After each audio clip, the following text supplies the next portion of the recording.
The door didn't just close. It slammed, with a force that shook the framed photographs on the wall. And I stood there, in my own hallway, 66 years old, staring at the back of a door I had hung with my own 2 hands 31 years ago. My son-in-law had just told me I had 2 weeks to get out. I didn't say a word. I walked to the kitchen, poured myself a glass of water, and sat down at the table where my wife and I had eaten breakfast together for 28 years before cancer took her. I sat there for a long time. Outside, I could hear my son-in-law's truck engine fire up and pull out of the driveway. I could hear my granddaughter upstairs, her small feet moving across the floor of the bedroom that used to be my daughter's. And I made a decision right there, at that table, in the quiet that followed the loudest moment of my life. I was not going to fight. Not yet. Let me back up, because this story doesn't start with that door. It starts about 3 years earlier, when my daughter called me from across town and asked if she and her husband and their little girl could move in for a while. Just temporarily, she said. My son-in-law's contracting business had hit a rough patch. They were behind on rent. She cried on the phone, and I told her what any father would tell his daughter. Come home. Of course, come home. I had the space. After my wife passed, the house felt like a museum. 3 bedrooms, a big kitchen, a garage my son-in-law converted into his workspace almost before they'd finished unpacking. I didn't complain. I told myself it was good to have noise in the house again.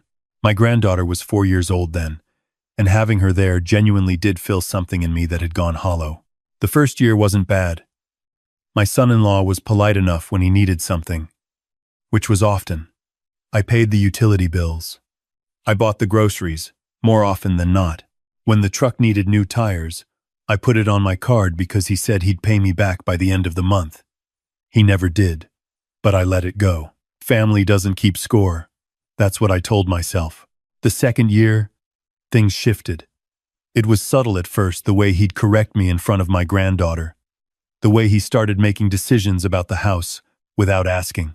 He had a buddy come rewire the garage for a workshop upgrade, and I came home from my morning walk to find the man drilling into my walls. I asked my son-in-law about it that evening, calmly, and he looked at me like I'd asked a very stupid question. It needed to be done, he said. This is where we live. My daughter was in the kitchen. She didn't look up from her phone. That was the moment I understood something had changed. But I still believed, foolishly, that it was temporary, that the business would stabilize, that they'd get back on their feet, that my daughter would find her footing again. She had always been strong.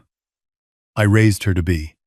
Somewhere along the way, with this man, that strength had been redirected, used to protect him instead of herself. By month 18, he had stopped being polite entirely. He ate my food and complained about what I cooked. He had his friends over on weekends and didn't invite me to join them. And when I appeared in my own living room, he'd make a comment about needing privacy. He started calling me the old man when he thought I couldn't hear. My daughter heard. She said nothing. I told myself she was tired. I told myself I didn't understand the pressures they were under. Then came the paperwork. He set it on the kitchen table one Sunday morning, right next to my coffee cup, with a pen on top like it was a receipt I needed to sign after a meal. I looked at it. I'm not a lawyer, but I spent 4 decades running my own business. I know what a quitclaim deed looks like. He wanted me to sign over the house, not sell it, not buy it from me. He had a whole explanation ready. Something about refinancing and tax advantages. And he used a lot of words quickly, in the way people do when they need you to not think too hard about what they're saying. He said it would protect the family. He said the house would still be mine to live in. He said it was just a formality. I looked at my daughter. She was looking at her hands. I'll think about it, I said. He didn't like that answer. He leaned back in his chair and let out a long breath through his nose the way men do when they're deciding how angry to get. What's there to think about? He said. You're 66 years old. You're not doing anything with this house.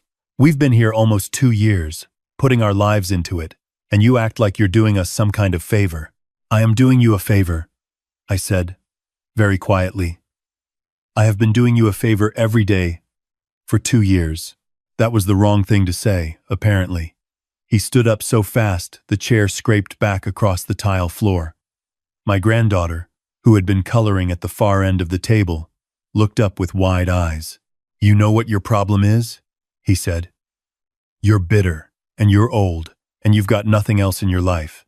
So you hold on to this house like it's the only thing you've ever done that mattered." My daughter finally spoke. She said his name, just once. He grabbed his jacket and walked out, and the door did what I described at the beginning. It shook the photographs on the wall. I looked at my granddaughter. She was 7 years old, and she was looking at me with an expression no 7-year-old should have. Scared, but also watching to see what I would do. I smiled at her. She showed me a horse.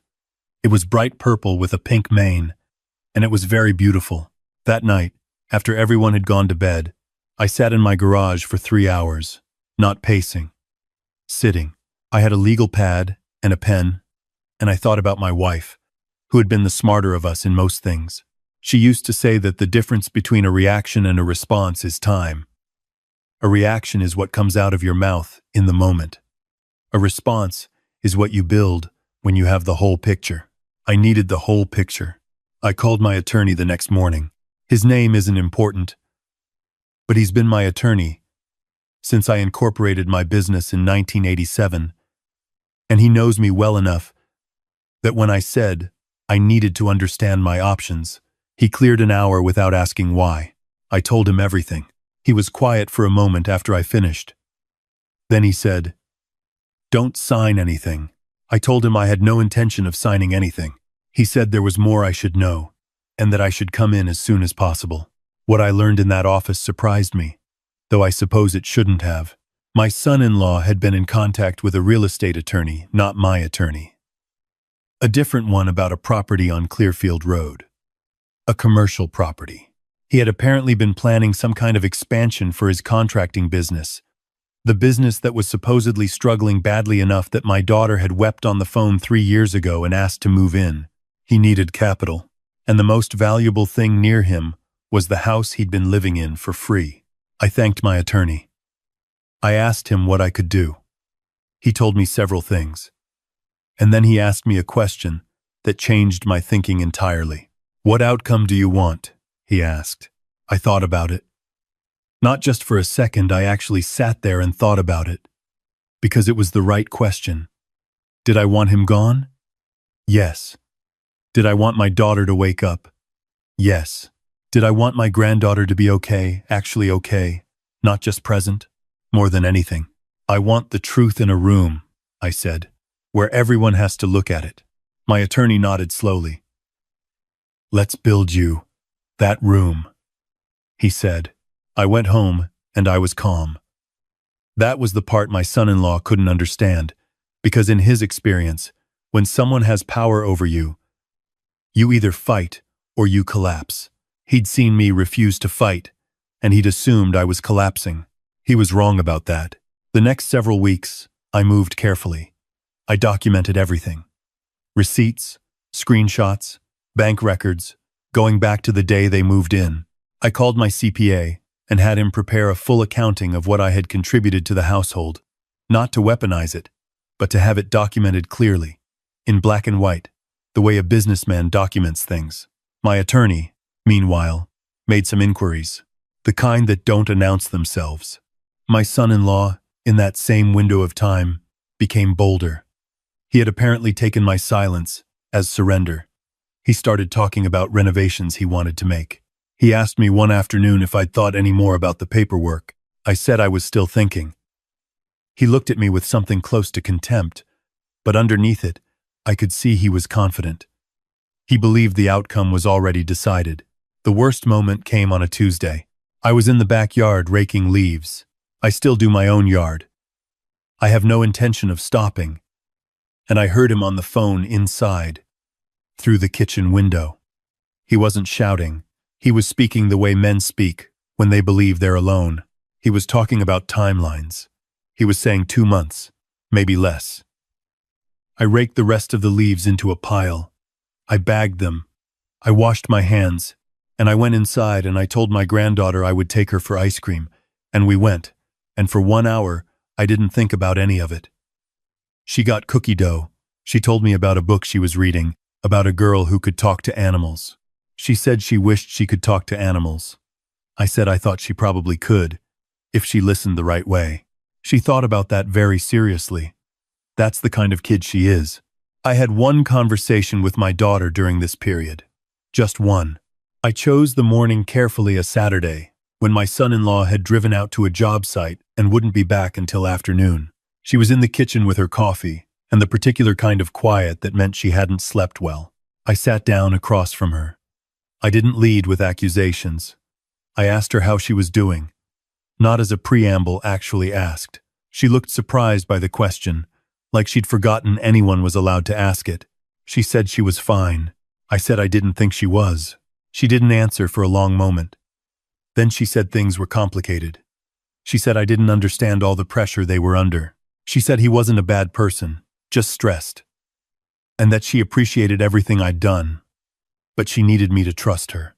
I looked at my daughter, this woman I had driven to piano lessons and stayed up late with when she had nightmares, and walked down an aisle 4 years before her mother passed, and I said, very carefully, I trust you completely. I need you to trust yourself. She didn't respond to that. She looked at her coffee, but something moved across her face that I held on to in the weeks that followed. Because it was the look of someone who knows the truth, but hasn't decided yet whether to live by it.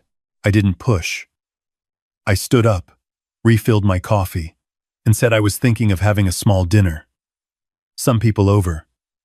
A Sunday. She was welcome to invite anyone she wanted. What kind of dinner? She asked. The kind where things get cleared up, I said. The invitations went out the following week. My attorney, my CPA, my neighbor of 22 years, a retired judge named Frank, who still carries himself like a man who has presided over many rooms. My daughter's best friend from college, a woman who had been in our home dozens of times and who I knew still cared about my daughter even if they'd grown distant. My son's former business partner, who knew the financial history of the contracting company better than anyone, and who had agreed, after a frank conversation, to come. I did not tell my son-in-law about any of them. I told him I was making Sunday dinner, a nice one. He shrugged. I cooked for 2 days, not because I was trying to impress anyone, but because cooking is the thing I've done my whole life. When I need to think. My wife taught me. She said a man who can cook well is a man who can be patient, and I found that to be true. I made a pot roast that went into the oven at 7 in the morning. I made bread from scratch. I made my granddaughter's favorite, which is a coconut cream pie that takes most of an afternoon to do properly. Sunday came. Guests arrived between 4 and 5, and I answered the door each time before my son-in-law could. Frank, my neighbor, came first. Then the CPA, whom I introduced as an old friend. My daughter's friend from college, who embraced my daughter and immediately began catching up. My daughter's face opened like a window in spring. She became 10 years younger in about 30 seconds of real friendship. Then my attorney.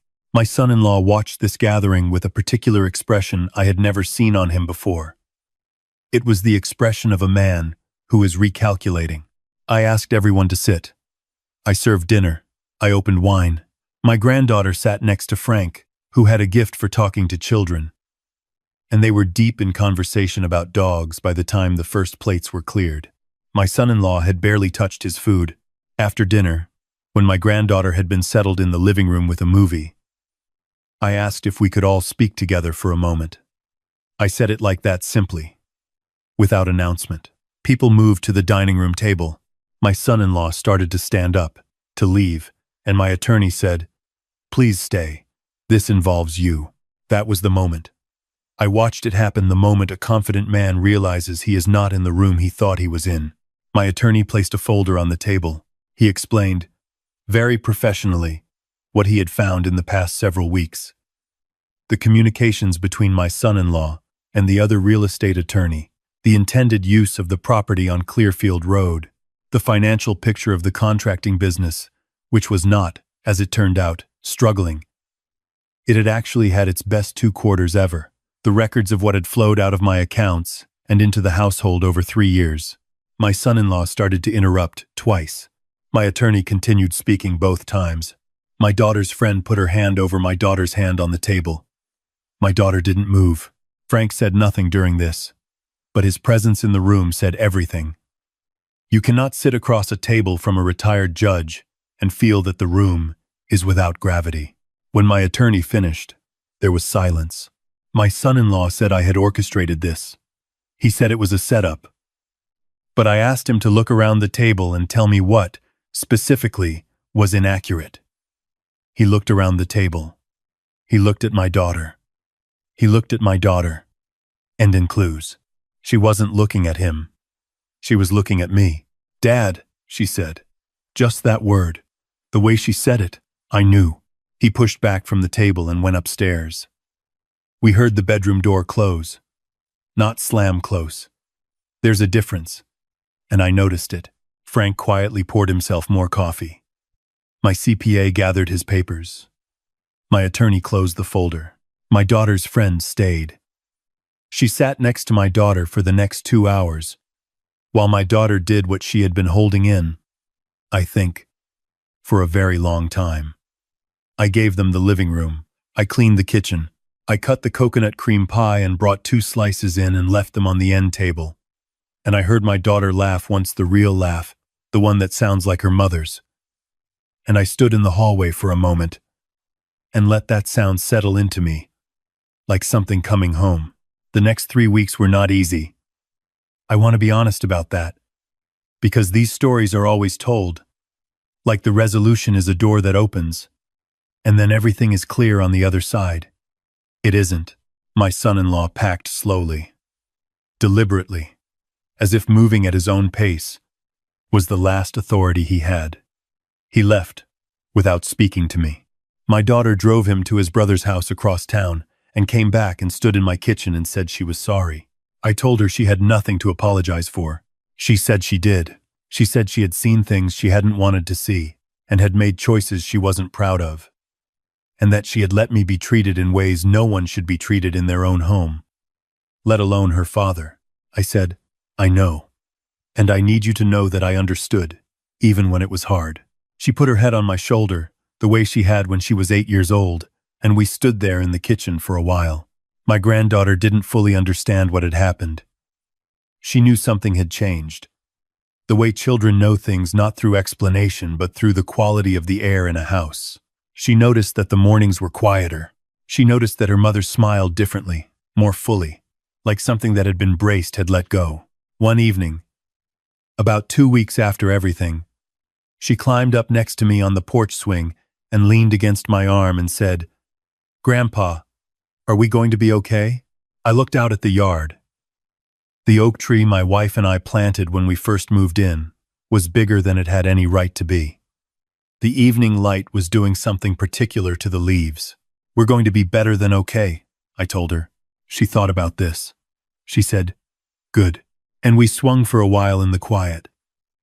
And I thought about what it costs to be patient and what it buys. I thought about the years I had spent in my own business, learning that the most powerful position is the one where you've done your homework and you wait for the right moment. I thought about how my wife used to say that dignity is not something anyone can take from you, it's only something you can give away. I had not given it away. My daughter found an apartment in April, a good one, 2 miles from the house, near a school my granddaughter loves. She's putting her life back together the way strong women do, methodically, without drama. One day at a time. She called me last week to ask if I'd come to a school event for my granddaughter, and I was there an hour early. The house is mine again, in every sense. I painted the hallway last month, a color my wife had always wanted and I had always put off. It's a warm yellow, the color of mornings. My granddaughter says it looks like sunshine inside, and I told her that was exactly the point. The property on Clearfield Road was purchased by someone else. My son-in-law's plans fell through, from what I understand. I don't spend time thinking about him. I spent the first week after he left with a great deal of feeling about it, and then I decided that was the last week I would give him. There are people who will look at this story and say, I should have confronted him earlier, should have drawn a harder line, should have thrown them out the moment the paperwork appeared on my table. Maybe, I don't disagree entirely, but I know myself. And I know that the patience was not weakness. It was the thing that allowed me to build something solid enough that it held when the moment came. React, and you give the other person the narrative. Respond, and you write your own. My wife was right about that, like she was right about most things. The photographs are still on the wall in the hallway. They'd rattled in the frame when that door slammed, but they hadn't fallen. Looking back, that seems about right.